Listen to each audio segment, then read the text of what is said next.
সৎ মানুষ, যারা যোগ্য মানুষ, ওনারা কখনো রাজনীতিতে জায়গা করতে পারেন না, ওনারা কখনো এমপি হতে পারেন না, এই ধারণাটা আমরা ভাঙবো। যারা আসলেই যোগ্য মানুষ,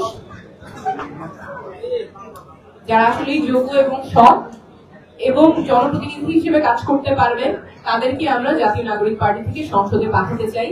সেই জন্য আমরা আমাদের মনোনয়ন আবেদন ফর্ম উন্মুক্ত করে দিয়েছিলাম। অনলাইন অফলাইন দুই মাধ্যমেই আবেদন প্রক্রিয়া সম্পন্ন হয়েছে। আপনারা দেখেছেন যে গত 2 সপ্তাহ বিপুল উৎসাহে অনেকে আমাদের ফর্ম সংগ্রহ করেছেন। বিভিন্ন পেশা থেকে মানুষ ফর্ম সংগ্রহ করেছেন, আইনজীবী, চিকিৎসক, শিক্ষক, উদ্যোক্তা। আমরা দেখেছি আমাদের অফিসে আপনারা আপনারাই কভার করেছেন যে অনেক উৎসাহ উদ্দীপনার মাঝে মানুষজন আমাদের মনোনয়ন আবেদন ফর্ম সংগ্রহ করেছেন। এমন মানুষ এসেছেন যারা হয়তো আগে কখনো চিন্তা করেননি রাজনীতিতে তাদের জায়গা হবে, রাজনীতির প্রক্রিয়ায় তারা সংযুক্ত হতে পারবে, এমন অনেকে আমাদের এই প্রক্রিয়ায় সংযুক্ত হয়েছে।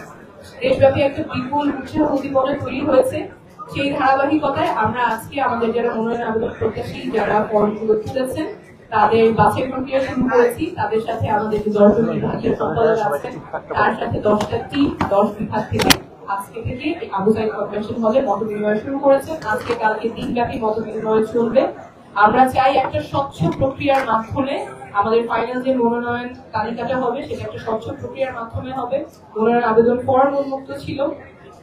আমরা 1484 প্রায় 1000-এর কাছাকাছি ফর্ম বিতরণ করেছি, এখনো অনেকে করতে চাচ্ছেন।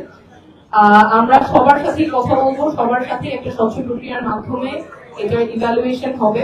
আজকে এবং কালকে দিনব্যাপী সাক্ষাৎকার গুলো চলবে। যারা আমাদের মনোনয়ন আবেদন ফর্ম জমা দিয়েছেন তাদের সাথে আমাদের বিভাগীয় সম্পাদক এটা কোঅর্ডিনেট করছেন এবং এই 2 দিনের যে প্রোগ্রাম সেটা কোঅর্ডিনেট করছেন আমাদের যুগ্ম সদস্য সচিব আব্দুল্লাহ আল আমিন। কোনো প্রয়োজন ওনার সাথে যোগাযোগ করবেন।